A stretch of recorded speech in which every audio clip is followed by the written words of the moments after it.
नमस्कार, अध्यात्म की आवाज़ में आपका स्वागत है। ध्रुव का वर पाकर घर लौटना। श्री मैत्रेय जी कहते हैं, विदुर जी भगवान के इस प्रकार आश्वासन देने से देवताओं का भय जाता रहा और वह उन्हें प्रणाम करके स्वर्गलोक को चली गई। तदनंतर विराट स्वरूप भगवान गरुड़ पर चढ़कर अपने भक्तों को देखने के लिए मधुबन में आए। उस समय ध्रुव जी तीव्र योगाभ्यास से एकाग्र हुई बुद्धि के द्वारा भगवान की बिजली के समान देदीप्यमान जिस मूर्ति का अपने हृदय कमल में ध्यान कर रहे थे वह सहसा विलीन हो गई।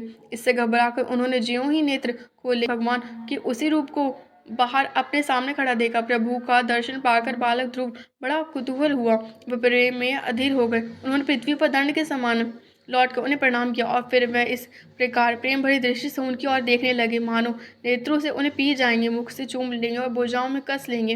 वे हाथ जोड़े प्रभु के सामने खड़े थे और उनकी स्तुति करना चाहते थे, परंतु किस प्रकार करें यह नहीं जानते थे। सर्वंतयामी हरि उनके मन की बात जान गए। उन्होंने कृपा पूर्वक अपने वेदमय शंख को उनके गाल से छुआ दे। ध्रुव जी भविष्य में अविचल पद प्राप्त करने वाले थे। इस समय शंख का स्पर्श होते ही उन्हें वेदमय दिव्य वाणी प्राप्त हो गई और जीव तथा ब्रह्मा के स्वरूप का भी निश्चय हो गया।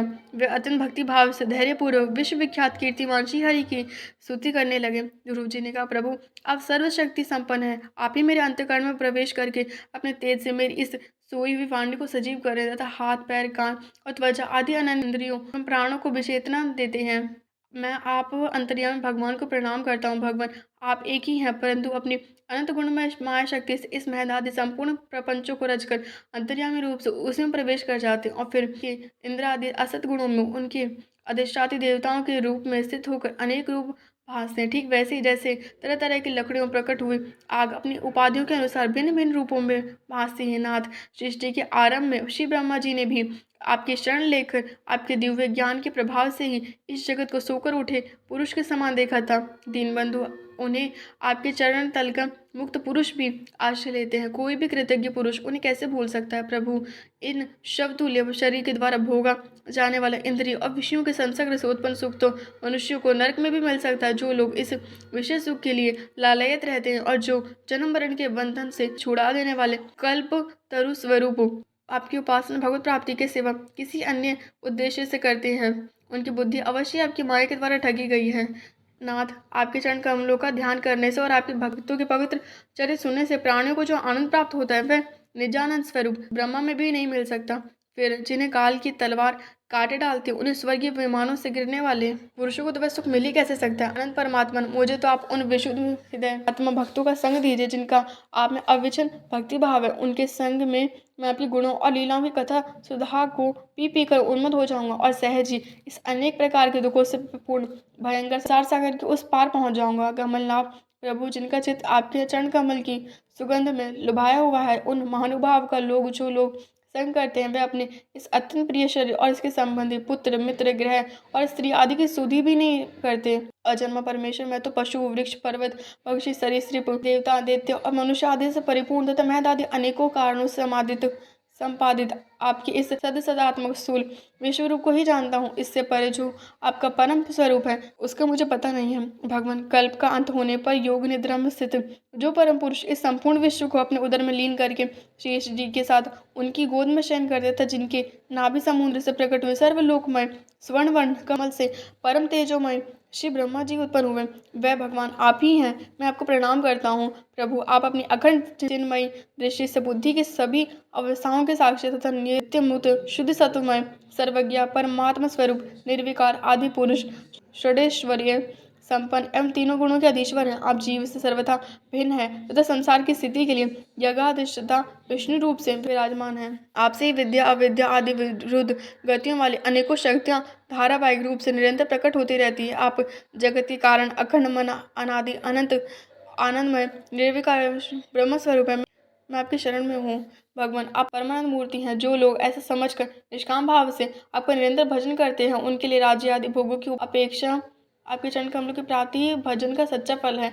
स्वामी, यदि बात ऐसी ही है तो भी गौ जैसे अपने तुरंत के जन्म में बछड़े को दूध पिलाती और ब्याग आदि से बजाती रहती है, उसी प्रकार आप भी भक्तों पर कृपा करने के लिए निरंतर विकल रहने के कारण हम जैसे सकाम जीवों की भी कामना पूर्ण करके उनकी संसार भय से रक्षा करते रहते हैं। श्री मैत्रेय जी कहते हैं कि विदुर जी जब शुभ संकल्प वाले मतिमान ध्रुव जी ने इस प्रकार स्तुति की तब भक्त वत्सल भगवान उनकी प्रशंसा करते हुए कहने लगे, श्री भगवान जी ने कहा, उत्तम व्रत का पालन करने वाले राजकुमार, मैं तेरे हृदय का संकल्प जानता हूँ। यद्यपि उस पद का प्राप्त होना बहुत कठिन है, तो भी मैं तुझे वह देता हूँ। तेरा कल्याण हो भद्र। जिस तेजो में अविनाशी लोक को आज तक किसी ने प्राप्त नहीं किया, जिसके चारों ओर ग्रह नक्षत्र और तारागण रूप ज्योतिष चक्र उसी प्रकार चक्कर काटते रहते हैं, जिस प्रकार मेढ़ी के चारों ओर देवरी के बेल घूमते रहते हैं। अब मेढ़ी मतलब कटी हुई फसलें, धान, गेहूं आदि को कुचलने के लिए घुमाए हुए जाने वाले बैल जैसे खंभे में बंधे रहते हैं, उनका नाम मेढ़ी है। अवान्तर कल्प पर्यंत रहने वाले अन्य लोगों का नाश हो जाने पर भी जो स्थिर रहते तथा तारागण के सहित धर्म, अग्नि, कश्यप और शुक्र आदि नक्षत्र एवं सप्तऋषिगण जिसकी प्रदक्षिणा किया करते हैं, वह ध्रुव लोक मैं तुझे देता हूँ। यहाँ भी जब तेरे पिता तुझे राज सिंहासन देकर वन को चले जाएंगे, तब तू 36,000 वर्ष तक धर्म पूर्वक पृथ्वी का पालन करेगा। तेरी इंद्रियों की शक्ति ज्यों की त्यों बनी रहेगी। आगे चलकर किसी समय तेरा भाई उत्तम शिकार खेलता हुआ मारा जाएगा, तब उसकी माता सुरुचि पुत्र प्रेम में पागल होकर उसे वन में खोजती हुई दावानल में प्रवेश कर जाएगी। यज्ञ मेरी प्रिय मूर्ति है। तू अनेकों बड़ी बड़ी दक्षिणाओं वाली यज्ञों के द्वारा मेरा यजन करेगा तथा यहाँ उत्तम उत्तम भोग भोग कर अंत में मेरा ही स्मरण करेगा। इससे तू अंत में संपूर्ण लोकों के वंदनीय और सप्त ऋषियों से भी ऊपर मेरे निज धाम को जाएगा, जहाँ पहुँच जाने पर फिर संसार में लौटकर नहीं आना पड़ता। श्री मैत्रेय जी कहते हैं, बालक ध्रुव से इस प्रकार पूजित हो और उसे अपना पद प्रदान कर भगवान ऋषि गरुड़ध्वज उसके देखते देखते अपने लोक को चले गए। प्रभु की चरण सेवा से संकल्पित वस्तु प्राप्त हो जाने कारण यद्यपि ध्रुव जी का संकल्प तो निवृत्त हो गया, किंतु उनका चित्त विशेष प्रसन्न नहीं हुआ। फिर वे अपने नगर को लौट गए। विदुर जी ने पूछा, ब्राह्मण, मायापति श्री हरि का परम पद तो अत्यंत दुर्लभ है और मिलता भी उनके चरण कमलों की उपासना से ही है। ध्रुव जी भी सारा सार का पूर्ण विवेक रखते थे, फिर एक ही जन्म में उस परम पद को पा लेने पर भी उन्होंने अपने को अकृतार्थ क्यों समझा। श्री मैत्रेय जी ने कहा, ध्रुव जी का हृदय अपनी सौतेली माँ के बागबानों से बीत गया था तथा वर मांगने के समय भी उन्हें उनका स्मरण बना हुआ था। इसी से उन्होंने मुक्तिदाता श्री हरि से मुक्ति नहीं मांगी। अब जब भगवान दर्शन से वह मनोमालिन्य दूर हो गया, तो उन्हें अपने इस भूल के लिए पश्चाताप हुआ। ध्रुव जी ने मन ही मन कहने लगे, अहो सनकादिक उदयवरिता सिद्ध भी जिन्हें समाधि द्वारा अनेकों जन्मों में प्राप्त कर पाते हैं, उन भगवान चरणों की छाया को मैंने 6 महीने में ही पा लिया, किंतु चित्त में दूसरी वासना रहने के कारण मैं फिर उनसे दूर हो गया। अहो मुझ मंद भाव की मूर्खता, तो देखो मैंने संसार पाशु काटने वाले प्रभु के पाद पदों में पहुंचकर भी उनसे नाशवान वस्तु की याचना की। देवताओं को स्वर्ग भोग के पश्चात फिर नीचे गिरना पड़ता है, इसलिए वे मेरी भगवत प्राप्ति रूप उच्च सिद्धि को सहन नहीं कर सके, अतः उन्होंने मेरी बुद्धि को नष्ट कर दिया। तभी तो मुझ दुष्ट ने नारद जी की यथार्थ बात भी स्वीकार नहीं की। यद्यपि संसार में आत्मा के सिवा दूसरा कोई भी नहीं है, तथापि मेरा भी सोया हुआ मनुष्य जैसे स्वयं में अपने ही कल्पना किए हुए व्यर्थ आदि से डरता है, उसी प्रकार मैंने भी भगवान की माया से मोहित होकर भाई को ही शत्रु मान लिया और व्यर्थ दृश्य हार्दिक रोग से जलने लगा, जिन्हें प्रसन्न करना अत्यंत कठिन है। उन्हीं विश्वतात्मा श्री हरि को तपस्या द्वारा प्रसन्न करके मैंने जो कुछ मांगा है वह सब व्यर्थ है। ठीक उसी तरह जैसे गतायु पुरुष के लिए चिकित्सा व्यर्थ होती। अहो मैं बड़ा भाग्यहीन हूँ। संसार बंधन का नाश करने वाले प्रभु से मैंने संसार ही मांगा। मैं बड़ा ही पुण्यहीन हूँ। जिस प्रकार कोई कंगला किसी चक्रवर्ती सम्राट को प्रसन्न करके उससे तुच्छ सहित चावलों की कनी मांगे, उसी प्रकार मैंने भी आत्मानंद प्रदान करने वाले श्री हरि से मूर्खतावश व्यर्थ का अभिमान बढ़ाने वाले उच्च पदादि ही मांगे।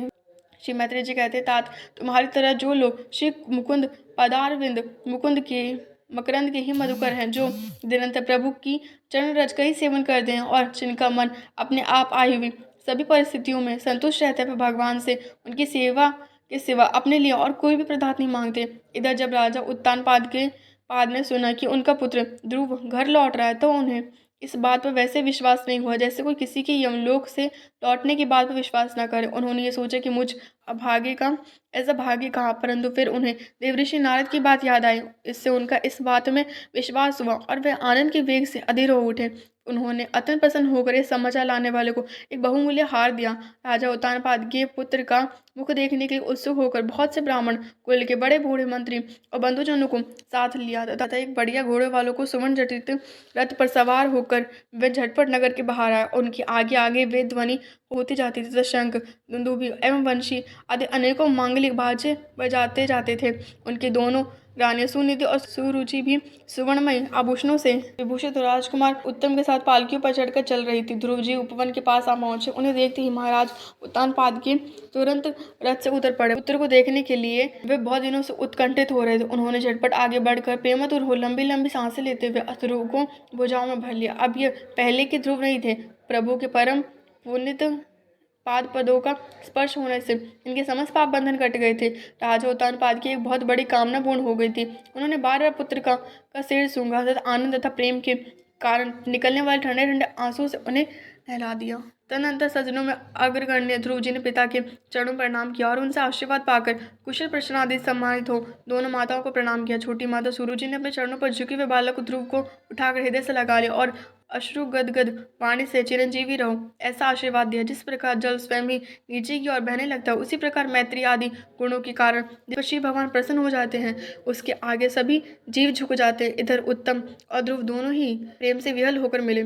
एक दूसरे के अंगों का स्पर्श पाकर उन दोनों के ही शरीर में रोमांच हुआ तथा नेत्रों से बार बार आंसू की धारा बहने लगी। ध्रुव की माता सुनीति अपने प्राणों से भी प्यारे पुत्र को गले लगाकर सारा संताप भूल गई। उसके सुकुमार अंगों के स्पर्श से ही उसे बड़ा ही आनंद प्राप्त हुआ।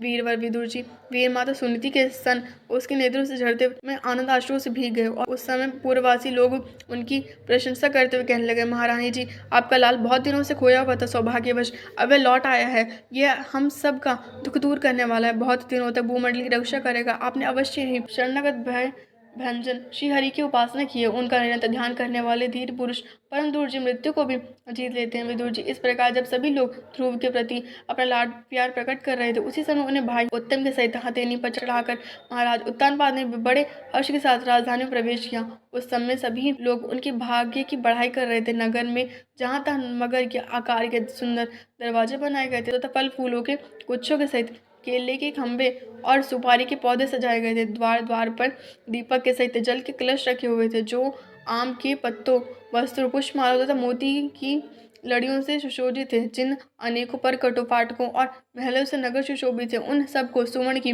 सामग्री से सजाया गया था। उनके कंगोरे विमानों के शिखरों के समान चमक रहे थे। नगर के चौक, गलियों, अटारियों और सड़कों को झाड़ बुहार कर उन पर चंदन का छिड़काव किया गया था और जहाँ तहाँ खील, चावल, पुष्प, फल, जो एवं अन्य मांगलिक उपहार सामग्री सजी रखी हुई थी। ध्रुव जी राजमार्ग से जा रहे थे। उस समय जहाँ तहाँ नगर की शीलवती सुंदरियां उन्हें देखने को एकत्र हो रही थी। उन्होंने वात्सल्य भाव से अनेकों आशीर्वाद देते हुए उन पर सफेद सरसों, अक्षात, दही, जल, ध्रुवा, पुष्प और फलों की वर्षा की। इस प्रकार उनके मनोहर गीत सुनते हुए ध्रुव जी ने अपने पिता के महल में प्रवेश किया। वह श्रेष्ठ भवन महामूल्य मणियों की लड़ियों से सुशोभित था। उसमें अपने पिताजी के लाड़ प्यार का सुख भोगते हुए वह उसी प्रकार आनंद पूर्वक रहने लगे जैसे स्वर्ग में देवता लोग रहते हैं। वहाँ दूध की फेन के समान सफेद और कोमल शैया, हाथी दांत के पलंग, सुनहरी कामदार पर्दे, बहुमूल्य आसन और बहुत सा सोने का सामान था। उसकी स्फटिक मरकत मणि की दीवारों में रत्नों की बनी हुई मूर्तियों पर रखे हुए मणिमय दीपक जगमगा रहे थे। उस महल के चारों ओर अनेक जाति के दिव्य वृक्षों से शोभित उद्यान थे, जिनमें नर और मादा पक्षियों का कलरव तथा मतवाले भोरों का गुंजार होता रहता था। उन बगीचे में वेदी मूर्ति की सीढ़ियों से शोभित बावलियां थे, जिनमें लाल, नीले और सफेद रंग के कमल खिले हुए थे तथा हंस, कार्णव, चकवा एवं सारस आदि पक्षी क्रीड़ा करते रहते थे। राजर्षि उत्तानपाद की अपने पुत्र के अति अद्भुत प्रभाव की बात देवर्षि नारद से पहले ही सुन रखी थी। अब उसे प्रत्यक्ष वैसे ही देखकर उन्हें बड़ा आश्चर्य हुआ। फिर यह देखकर कि अब ध्रुव तरुण अवस्था को प्राप्त हो गए हैं, मध्य वर्ग उन्हें आदर की दृष्टि से देखते हुए प्रजा का भी उन पर अनुराग है। उन्होंने उन्हें निखिल भूमंडल के राज्य पर अभिषिक्त कर दिया और जब वृद्धावस्था आई जानकर आत्मस्वरूप का चिंतन करते हुए संसार से विरक्त होकर वन को चल दिया। जय श्री कृष्ण।